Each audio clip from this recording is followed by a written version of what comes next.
Kermit's just gone on his first tour of the flat. We showed him half the flat. He was a bit overstimulated though, because he was a bit worried.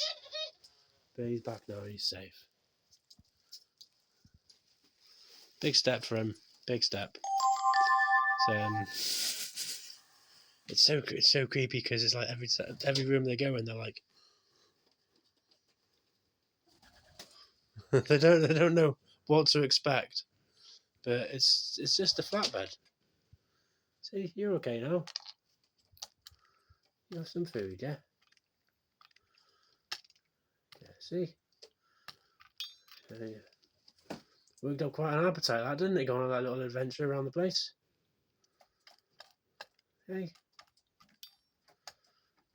If you want tomorrow, I can show you some more places. If you like. Oh, he's so cute.